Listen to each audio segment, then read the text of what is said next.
Is Bosnia finally on the brink of collapse? For the past decade, fears have been growing that the country's Bosnian Serb entity may try to break away. However, despite dire predictions, the country has held together. But now things seem to be at breaking point. Amidst what many see as Bosnia's most serious political crisis since the end of the war 30 years ago, international peacekeeping forces in the country have just been increased.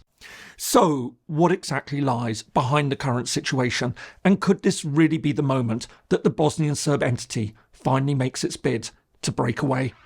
Hello and welcome. If you're new to the channel, my name is James Ker-Lindsay, and here I take an informed look at international relations, conflict, security and statehood. In international relations, it's widely accepted that peace agreements can vary in their effectiveness. In some cases, they can lay the groundwork for a long-term and sustainable arrangement. They address the root causes of the conflict, establish inclusive and durable political institutions, and ensure mechanisms for justice and power sharing. However, others are less successful. While they may stop the immediate bloodshed, they fail to resolve the deeper divisions and entrenched differences, often setting the stage for renewed instability. An often cited example of the latter is the Dayton Agreement, which ended the Bosnian War in the 1990s. While it halted the country's bitter and brutal conflict, it's ultimately laid the foundations for political paralysis and ongoing tensions. In turn, this has fed a steadily growing sense that the country may be at risk of a return to conflict.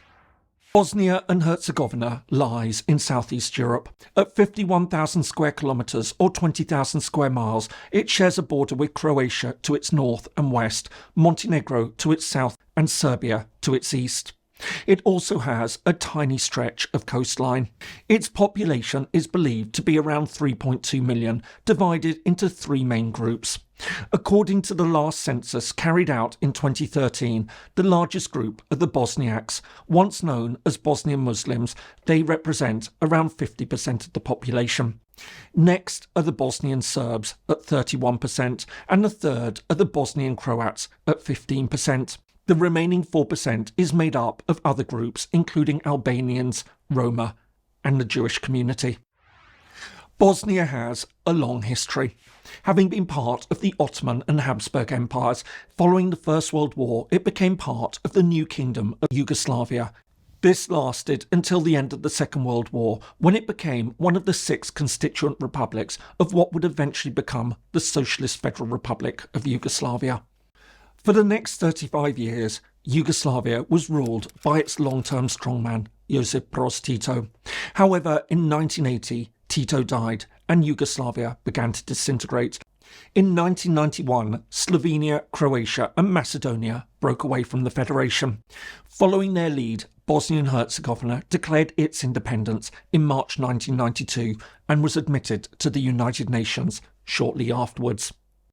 However, Bosnia's Serbian population rejected this, arguing that the Yugoslav constitution granted them the right to determine their own future. With the support of neighbouring Serbia, they unilaterally established a separate state, Republika Srpska, often known by its initials RS.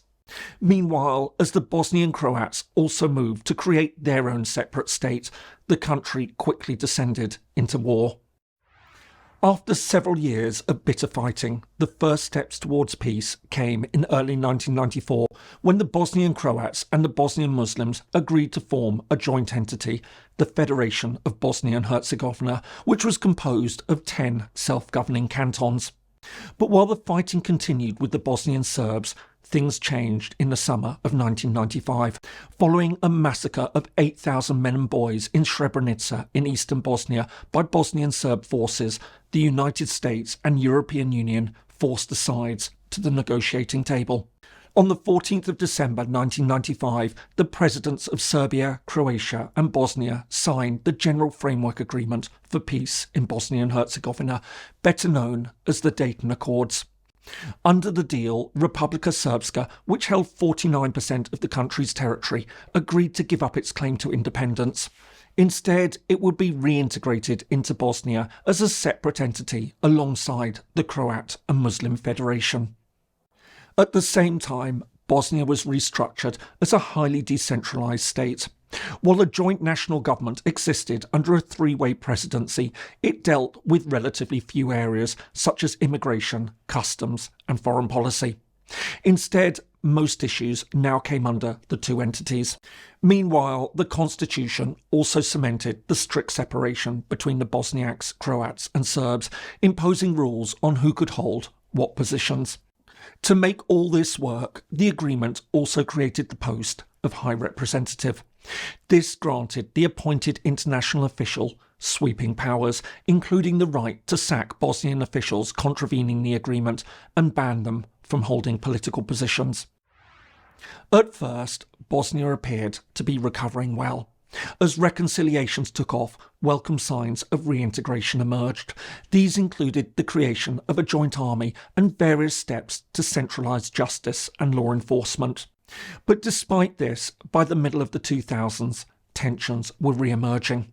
A landmark ruling of the European Court of Human Rights declared that the country's ethnically based constitutional system was discriminatory and needed to be changed. Meanwhile, as further reform efforts began to fail and the country's central government became increasingly dysfunctional, ethnic divisions steadily hardened. It was against this backdrop that in 2010 the Bosnian Serbs elected Milorad Dodik as the new president of Republika Srpska. Having already raised the issue of an independence referendum before assuming office, his separatist talk became increasingly strident once he got into power. Pushing back against what he saw as unacceptable efforts by the Bosniaks to challenge Republika Srpska's autonomy, he began to speak more openly about breaking away. This in turn led to a succession of political crises. For example, having openly questioned Bosnia's viability as a state and suggesting that RS had the right to secede, in 2011 he organised a referendum on whether Republika Srpska should reject the authority of the Bosnian state judiciary. Although he eventually backed down following international pressure, in 2015 he then called for another vote, this time on outright independence. But while this never happened, another crisis emerged the following year when the Bosnian Constitutional Court outlined the annual 9th of January Statehood Day, marking Republika Srpska's declaration of independence. This time, a referendum went ahead, showing that 99.8% of Bosnian Serbs supported keeping the holiday. I hope you're finding this useful. If so, please do consider giving it a like and perhaps subscribing to the channel if you haven't already. Thanks so much. And now, back to the video. Following on from all of this, over the past decade, tensions have steadily continued to rise. In addition to frequently raising the possibility of breaking away, relations between RS and the central government have gone from bad to worse. At the same time, relations also have broken down between the Bosnian Serbs and the High Representative. For example, in response to increasing Bosnian Serb efforts to downplay the events in Srebrenica, the High Representative made genocide denial a crime punishable by up to 5 years in jail. Incensed by the move, Dodik accused the High Representative of overstepping his powers. In addition, he retaliated by announcing that not only would Bosnian Serbs in future boycott joint state institutions, but that over 130 laws imposed by the High Representative would be annulled. On top of this, Republika Srpska would plan to withdraw from central state institutions, including the army, judiciary and tax authority. But while this plunged Bosnia into yet another crisis, efforts to put all this into action soon stalled. Aside from facing intense international pressure, including EU and US imposed sanctions and travel restrictions on key Bosnian Serb officials, including Milorad Dodik, the Bosnian state courts and the High Representative blocked many of the measures. In retaliation, the Bosnian Serb leader now approved legislation that rejected their decisions. And it's this that lies at the heart of the latest crisis. In 2023, Bosnian prosecutors indicted Dodik for undermining the constitutional order, challenging the powers of the High Representative and promoting separatism. All this would come to a head in February 2025. Following a high-profile court case, a Bosnian state court found Dodik guilty and sentenced him to a year in prison. At the same time, he was banned from holding any political office for a term of 6 years. Unsurprisingly, Dodik rejected the verdict. Calling the decision illegitimate and politically motivated, he refused to accept the court's authority. At the same time, the RS National Assembly retaliated by passing legislation barring state-level judiciary and law enforcement agencies from operating within RS and declaring that any Serb who continued to work for them would face criminal charges. But while the Bosnian Constitutional Court has suspended the laws, Bosnian Serb authorities have ordered the National Police to leave their offices in Banja Luka, the capital of Republika Srpska. Meanwhile, all this has led to considerable international concern.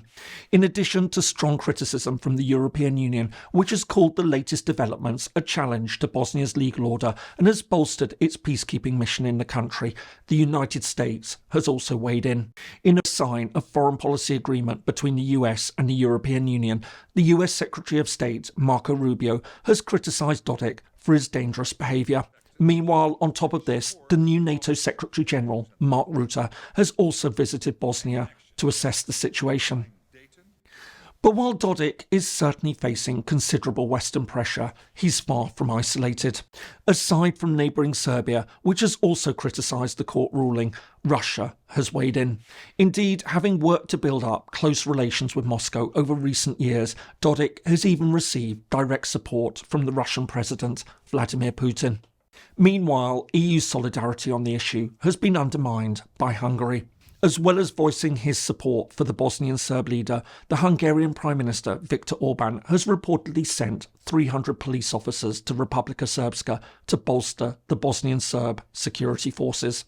All this has raised fears that Dodik may now try to push for a final split. Although the chances of this succeeding are incredibly slim, even now, any change in US position could create the conditions for secession. What once seemed utterly impossible now seems rather less absurd, leading to heightened fears on the ground that this could lead to war. Of course, many long-term observers argue that we've been here many times before. Bosnia is in a perpetual state of crisis. Indeed, the last decade has seen non-stop claims that Bosnia is on the brink of breaking apart or that a new war is imminent. But others would insist that this shouldn't lead to complacency. The steady escalation of tensions over many years has reached such a peak, and the changing international circumstances are such that there's now a sense that Bosnia is at a critical juncture. Many believe that Dodik's actions have tested the post-war constitutional order to its limits. In this sense, the country's future will be at risk if decisive action isn't taken against the Bosnian Serb leader. But balanced against this, others argue that if action is taken and the Bosnian police force their way into Republika Srpska to arrest Dodik, this may also lead to disaster, as clashes could quickly erupt. If this happened, many fear that it would lead to more widespread fighting. In the worst-case scenario, and after many years of heightened tensions, there are fears of a return to full-scale war, especially if international attention is focused elsewhere. And it's for all these reasons that Bosnia now seems balanced on a knife edge. After years of growing confrontations between the Bosnian Serb leader, the central authorities and the High Representative, there's a sense that the decisions that are taken in the next few weeks and months could well decide the country's future. I hope you found that useful. If so, here are some more videos that you might find interesting. Thanks so much for watching, and see you in the next video.